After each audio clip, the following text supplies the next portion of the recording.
Un saluto da Emanuele e benvenuti nella 13ª puntata di questa serie in cui stiamo andando insieme alla riscoperta della storia dei videogiochi. Nell'episodio precedente ci siamo presi un po' una pausa dal videogioco tradizionale per andare a parlare di come intorno alla metà degli anni 90 i videogame siano riusciti ad entrare piano piano nelle sale più prestigiose di importanti musei e gallerie d'arte sparse un po' in tutto il mondo. C'è stata poi anche una puntata speciale dove molto velocemente abbiamo visto come ci sono delle fonti secondo cui l'origine della storia dei videogiochi può risalire addirittura intorno alla metà del 1800. Comunque, se è la prima volta che capitate in un mio video e volete recuperare tutta la serie, sul mio canale YouTube trovate un'apposita playlist che si chiama per l'appunto Storia dei videogiochi, quindi non potete sbagliare. In questo episodio torneremo a parlare un po' più concretamente di videogiochi e vedremo da un lato come verso l'inizio del nuovo millennio sono apparsi dei nuovi generi di videogiochi che hanno per sempre cambiato la storia dei videogame e faremo anche una chiacchierata sul triste destino a cui sempre più o meno nello stesso periodo sono andate incontro le sale giochi che per tanto tempo sono state il principale punto di riferimento per tantissimi appassionati. Buona visione!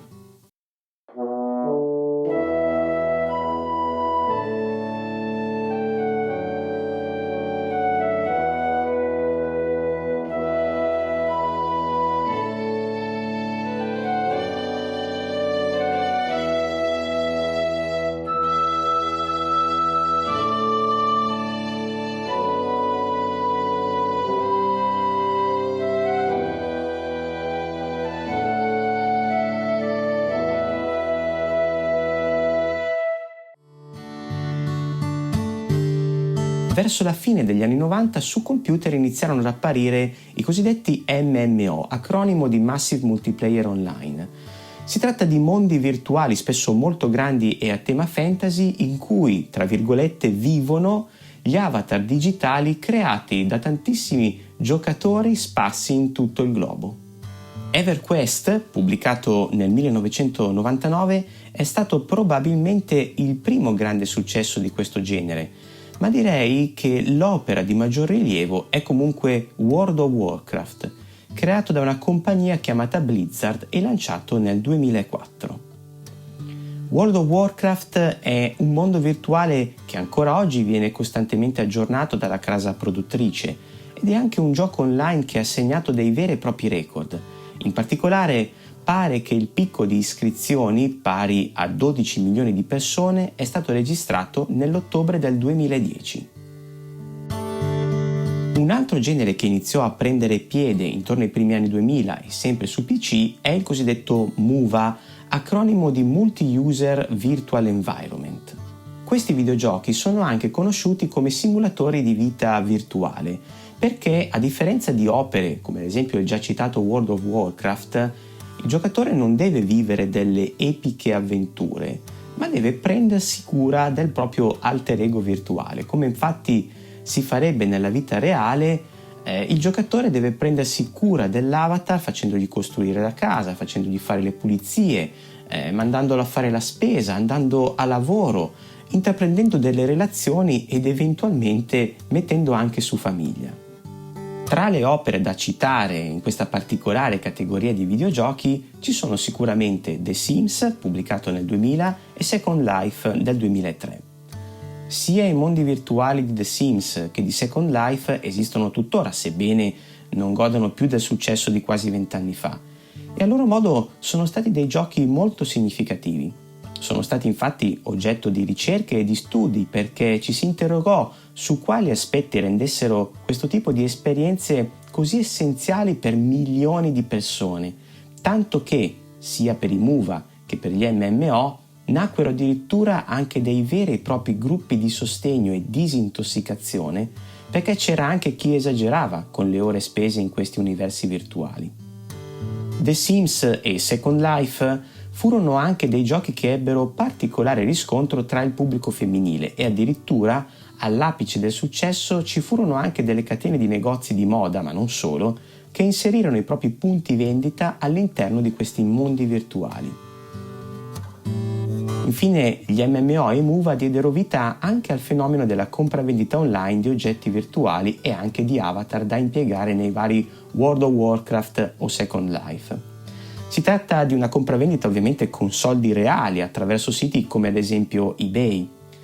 Ed è anche noto che ci sono persone che sono riuscite addirittura a trasformare questa attività di vendita di oggetti digitali in un vero e proprio lavoro, talvolta guadagnandoci anche delle vere e proprie fortune.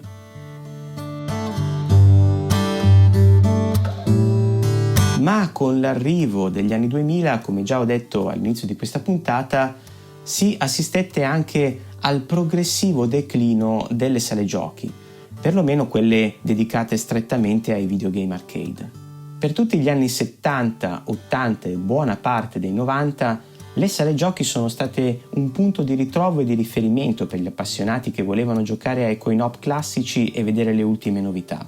Perché ai tempi le novità in ambito arcade, nella stragrande maggioranza dei casi, arrivavano proprio in sala giochi e solo più tardi, solitamente dopo non meno di un mese, venivano messe in vendita le conversioni per le console più in voga del momento.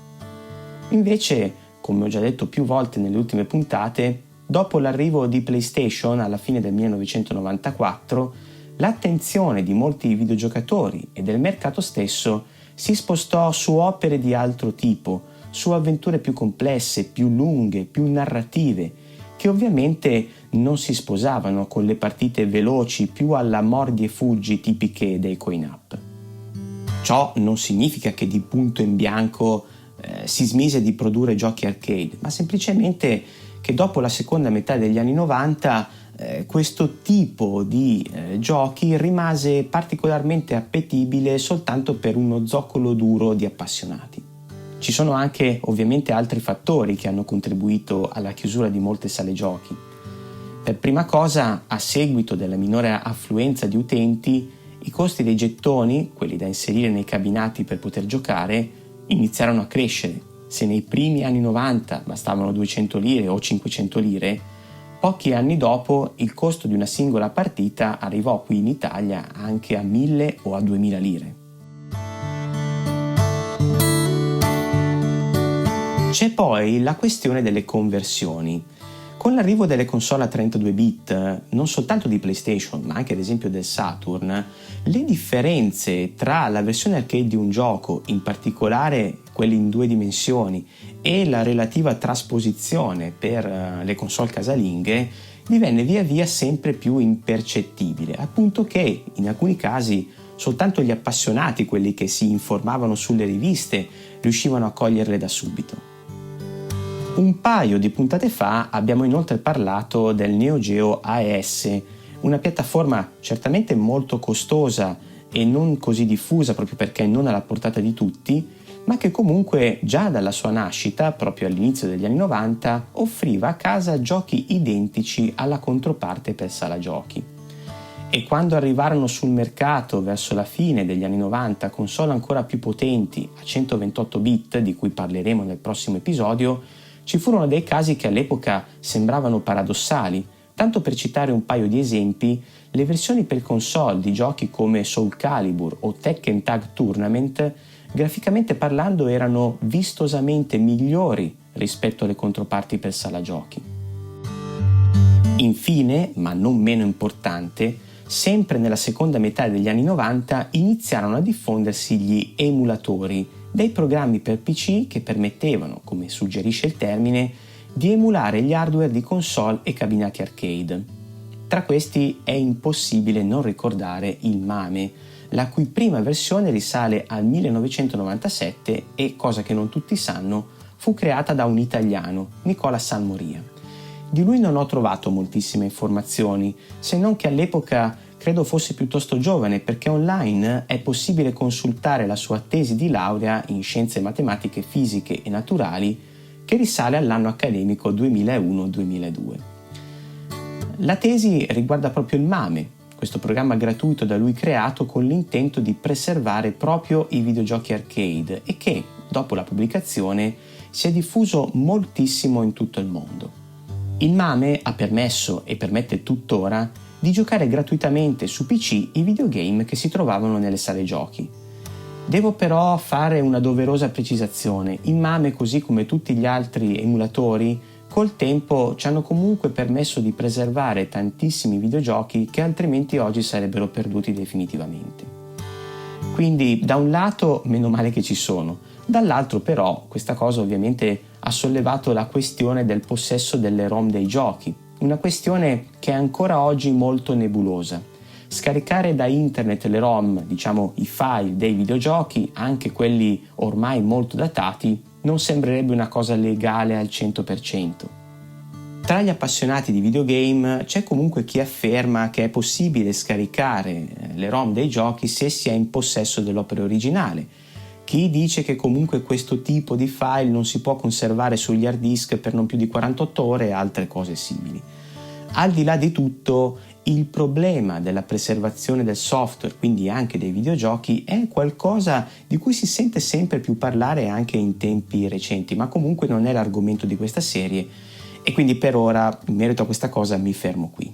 Fatto sta che con il nuovo millennio si assistete, per le ragioni appena esposte, ad una progressiva chiusura delle sale giochi in tutto il mondo. Ciò non vuol dire che scomparvero del tutto. Ad esempio, questo declino in Giappone fu molto più lento e alcune sale giochi sono resistite fino a pochissimo tempo fa. Però è vero che se un tempo i giochi arcade li si vedeva un po' dappertutto, nei bar, in alcuni casi persino nelle sale d'attesa di alcuni centri medici, ora in tempi più recenti certi videogame arcade li si vede soltanto nelle aree d'attesa o comunque nelle aree di intrattenimento di alcuni centri commerciali o di alcuni grandi cinema multisala. Alla fine posso comunque andare in chiusura con un lieto fine. Al giorno d'oggi anche in Italia ci sono numerose associazioni di appassionati che stanno recuperando i vecchi cabinati arcade, li stanno ristrutturando, riportando a nuova vita, non solo per rivenderli, ma in alcuni casi anche per raggrupparli in specifiche sedi per metterle a disposizione dei visitatori in modo tale da ricreare un po' l'atmosfera delle sale arcade degli anni 70, 80 e 90. In descrizione vi lascio un paio di esempi di alcuni gruppi di appassionati, ad esempio di Cinisello Balsamo e in provincia di Vicenza. Bene, questa puntata termina qui, vi ringrazio come sempre per l'attenzione e vi anticipo che nel prossimo episodio parleremo addirittura di quella che attualmente è la console più venduta di tutti i tempi. A presto, ciao!